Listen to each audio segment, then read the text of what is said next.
There was one day I went to the nursery. Mali nilikuwa nimeacha mtoto sikumuona. My heart crushed. And I asked her sister who was there, mtoto wangu kwa wapi? And then akaniambia, ndio yule. Nikamwona atakuwa kwa oxygen and I was so happy. I was so excited. I called my mom, I called my sister and I was like, hey, mtoto yuko kwa oxygen, and I knew that was actually the greatest miracle. She was there akicheza, nikaambiwa chukua mtoto, you can feed her, you can now start feeding her. Before sikuwa na feed. So tasikuwa na maziwa. So I remember we did all we could. I called my sister nikamwambia niletee supu, niletee uji. I was ready.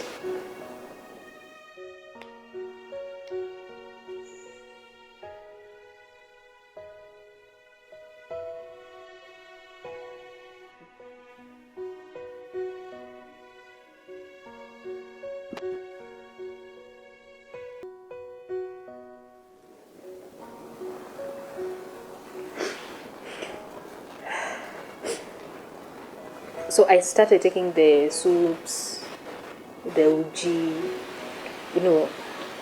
that's what is expected of you. Na we struggled na eventually nikapata maziwa. But before they could give her maziwa ya nani, but they told me breast milk is the best because ata improve haraka. So I even so I remember one doctor told me I cup feed her and as well I breastfeed her. So we started body. But now there's this specific day. I went to the nursery and I held my baby. We really boarded for a long time that day because there were some teachings going on in the nursery. Tulikuwa tunafunzwa what you're supposed to do with the babies and all that. So I held on to her. I think that was the best day of my life. And just her smiling at me was the best thing. And the fact namshika, and I talked to her, I breastfed her. And it was just great. So the same day, I didn't know what was to unfold later. Because then the sister who was in charge, akaniambia, because she had developed jaundice, so lazima angekuwa kwa hiyo blue light. So that's why I left her. And after 3 hours, I came back. And looking at her, my baby, she was weak. When I picked her, I felt like she was lifeless. And I rushed to the sister. Akakuja akamwangalia akaniambia the baby is okay, but heartbeat yake ilikuwa faint. I really cried. So akarudishwa kwa oxygen. And actually I didn't even feed her. So wakamwekea drip. Because no, there was no way she could have managed to feed, even to cup feed. I went back to the ward. Let alone when I came. The first thing I did, nilimfungua nikamwangalia. Because kalikuwa kamelala, venye alikuwa melala, it's like she was not breathing.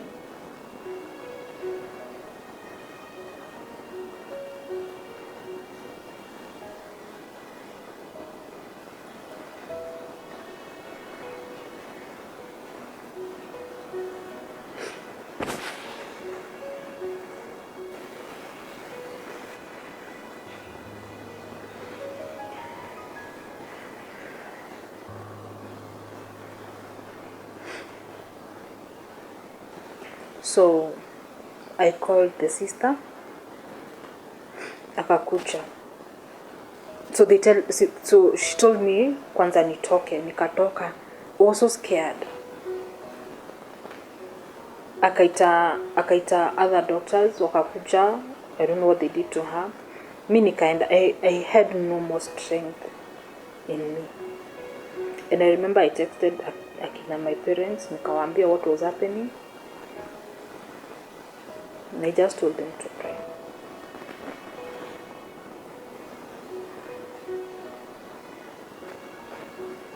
It was so hard. Because now I felt I was losing her. At this time, I saw her leaving.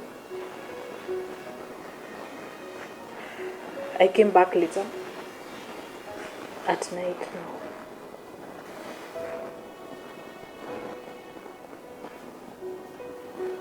When I walked into the ward, I found her by herself. And she was so active. And I felt so much joy because niliona mtoto alikuwa anacheza.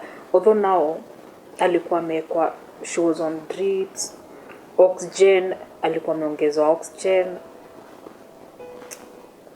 Okay, the condition she was in, I would tell it was painful, but she was so active. And I called my mom, I was like, hey, nimepata mtoto anacheza. And I knew God have heard my prayers. So I called my sister, nikamwambia, hey, mtoto ako active, si venye nilimwacha. Because the previous visit, I was told the heartbeat was so faint. But this time nilimpata akirusha miguu. But I was so weak. Sikuweza hata kumchange diapers. There was a man doctor, I told him, anibadilishe. He did. And I was told I cannot feed her. So I went back to the ward. I actually nikakula. So even before I finished my food, I was called.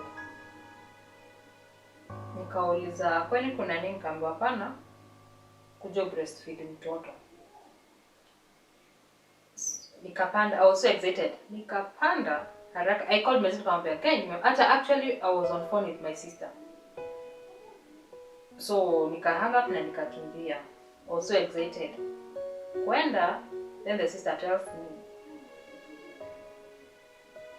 umetoka hapa, nikaenda chini. Kosa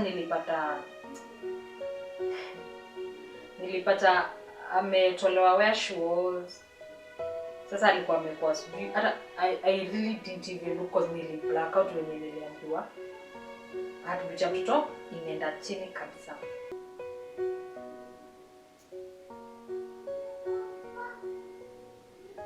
I don't know. At that moment nikaanza regret. Mbona nilienda?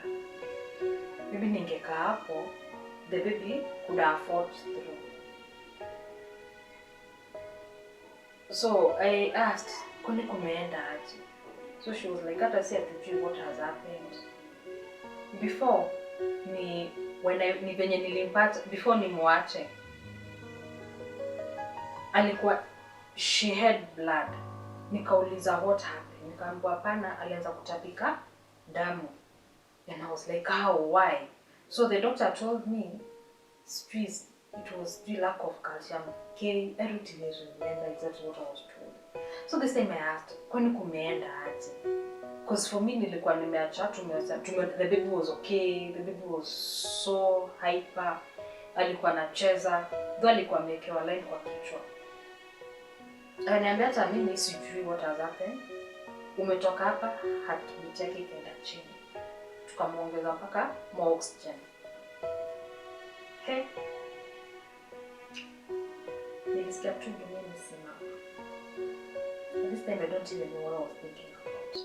I don't even, I really didn't even understand what was happening anymore. Nilikuwa nimerudisha hope that my baby is gonna survive through this. And every time I would tell her to fight through. because my happiness to come back home with her. But now, my world had stood still. I asked the sister, now what do we do? Akaniambia, now, just pray. Kamuuliza kuna hope. Akaniambia, now, si tumefanya what we can. The rest tunaachia Mungu. I think after that sikuweza kurudi tena. I went back to the ward. I cried, I called my mom. Akaniombea, akaomba.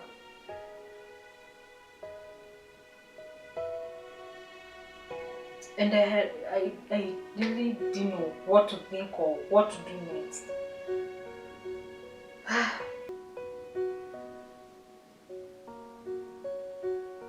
At some point niliamka usiku, I tried going to see her. Nikashindwa kabisa. I was unable completely. I didn't have strength. And my sister kept on asking me, have you gone to see the baby again? I was like, I don't have the strength. I was scared. I was completely scared. Because at this time, I knew anything could happen.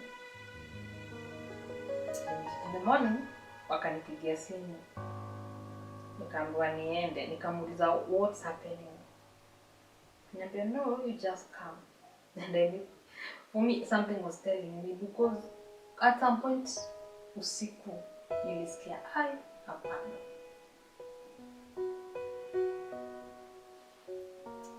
So, nikapanda stairs, nicalled my mom, nikamwambia nimeitwa NBU. To see. And nikamwambia mimi, I don't think the baby is there anymore. Nikienda nicall mzee nikamwambia nimeenda NBU na kuna venye I don't think she's alive.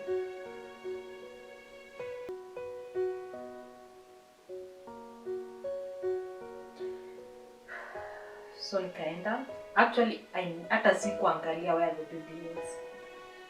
Nilienda nikakaa hapo kwa reception na nikamwambia nimekuja. Kamza, what's happening? How is my baby? Akanyamaza, she looked down and she told me, mambo zingine hatuwezi question God. She was called by the matron and they broke up the news. And immediately she called me and I came and I confirmed baby was no more. The first thing I had to walk in, because when I had left the previous day, the baby was so well. She was okay.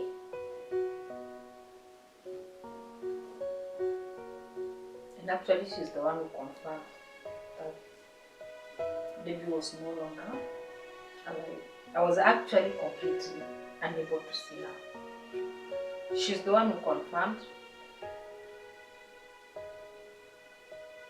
if it was true, because I could not. Singeweza nilijaribu, because actually it took me 3 hours thinking about it, if I want to see her or not. But again I decided, wacha nibaki with the memories of her being alive. So I did not. So after she confirmed, now she took care of everything else.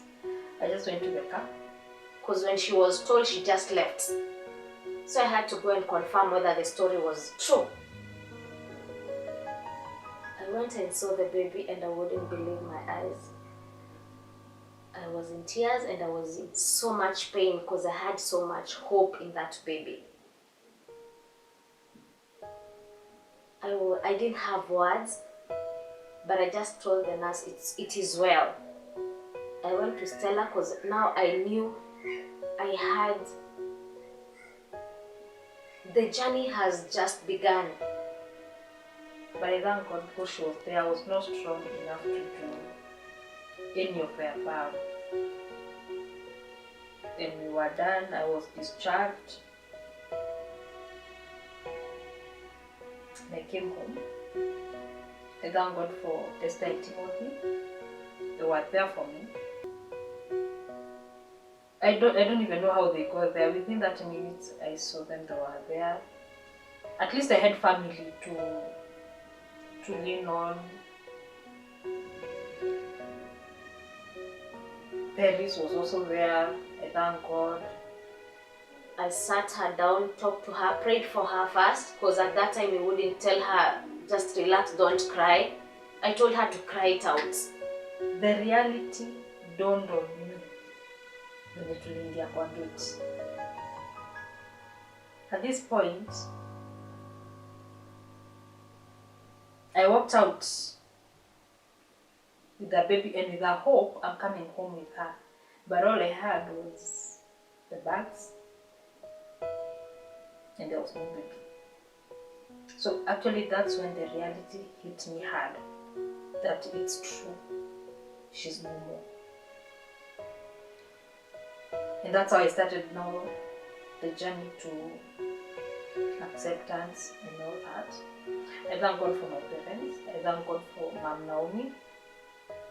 She stood with me throughout the journey, the pregnancy, the delivery, all the way. And I thank God for my mom, Emily, my dad, and every other person who prayed for me. Because it has not been easy. Because actually now, that was done, but now breaking the news to the babies, to the other siblings, it was the hardest.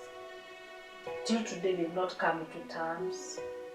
It's been a month, but they still grieve the loss of their sister, the sister they never saw. But God's grace has been sufficient. I want to thank everyone who stood by her at that particular time. Esther, we thank you so much, and our parents for your prayers. This journey has not been easy. The reason why I decided to share my story, it's because I realized I'm not the only person who's going through this. So many other women out there are going through similar case or even worse. And it is a healing process. I almost went into depression. Because the minute I walked into my bedroom, I wanted the curtain closed throughout. I never wanted to talk to anyone, neither even shower, ama kukula.